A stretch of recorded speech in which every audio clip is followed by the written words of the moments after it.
আজকে আমি নিয়ে এসেছি বাঁধাকপির তরকারির রেসিপি। সো দেখো এখানে আমি টমেটো, আলু, তারপরে কাঁচা লঙ্কা, বড়ি, মটরশুঁটি এগুলো সব বাঁধাকপি সব কেটে নিয়েছি।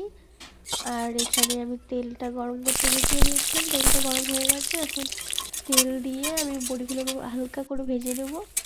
বড়ি আমার ভাজা হয়ে গেছে। আর এখানে আমি ফোড়নের জন্য তেজপাতা, দুটো শুকনো লঙ্কা আর একটুখানি জিরে দিয়ে আলুগুলোকে দিয়ে দিলাম।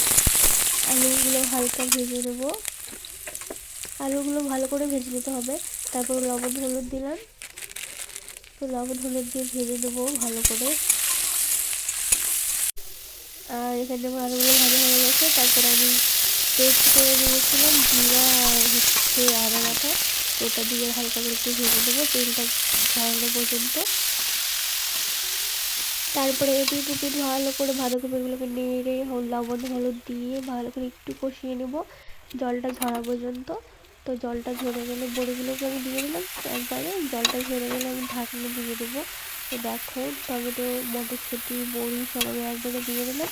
এখন ভালো করে নেড়ে নেবো। নেড়ে আমি জল বেরিয়ে গেছে, এবার আমি ঢাকনা দিয়ে দেবো।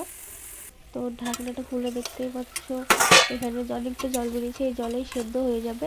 আর আমার এক্সট্রা জল দিতে হবে না। তো দেখো এবার ঢাকনাটা খুললাম, এবার দেখো জলটা পুরো শুকিয়ে গেছে আর বাঁধাকপিগুলো ভালোভাবে গলে গেছে। আর এখানে আমি মশলাটা দেবো, যেই মশলাটা সেটা হচ্ছে চালের গুঁড়ো একটু গুলিয়ে দিলাম। ওটা দিলে কী হয় ওটা হচ্ছে বাঁধাকপি তরকারিটা অনেকটা সফট হয়, নরম হয় আর পুরো ভালোভাবে গলে যায়। আর এখানে আমি দেখো তৈরি হয়ে গেছে আমার বাঁধাকপির তরকারি।